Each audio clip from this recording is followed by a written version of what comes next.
चुनाव में जीतने से रोकने के लिए तो गुर्जर समाज को खड़ा ना करके हमें अन्य किसी और समाज को, क्योंकि यहाँ पर क्षत्रिय समाज की काफी ज्यादा तादाद है, तो क्षत्रिय समाज को खड़ा करने का फैसला लिया और इस समाज का अन्य किसी भी पार्टी से कोई उम्मीदवार चुनाव के मैदान में नहीं है। लेकिन मैं ये भी कहना चाहूंगी कि गुर्जर समाज के लोगों को ये ऐसा नहीं लगना चाहिए कि बहुजन समाज पार्टी ने इनकी उपेक्षा की है। हमने यदि गौतम बुद्ध नगर लोकसभा की सीट से जब हमने यहाँ से गुर्जर समाज को चुनाव में नहीं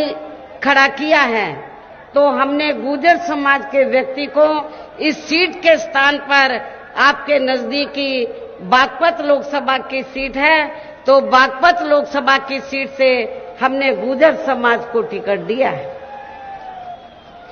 इसलिए मैं आपको ये बता रही थी कि बहुजन समाज पार्टी ने टिकट बंटवारे के मामले में तो सर्व समाज के लोगों को पूरी भागीदारी दी है। आपके बुलंदशहर लोकसभा की सीट जो गौतम बुद्ध नगर लोकसभा की सीट से एकदम लगी हुई है, तो इस सीट से हमने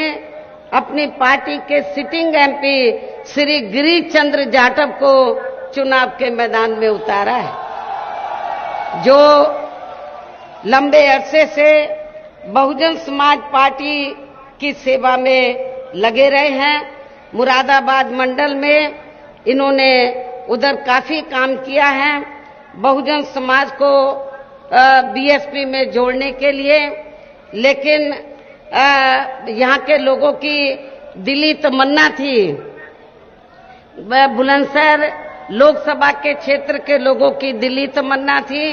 कि यहाँ पर किसी मजबूत आदमी को इस बार चुनाव के मैदान में उतारा जाए। इसलिए हमने इनको नगीना लोकसभा की सीट से न खड़ा करके आपके बुलंदशहर लोकसभा की सीट से इनको चुनाव के मैदान में उतारा है। हालांकि आज यहाँ आपकी इकट्ठा हुई अपार भीड़, वह भीड़ के जबरदस्त जोश को भी देखकर अब मुझे भी एक काफी हद तक भरोसा हो गया है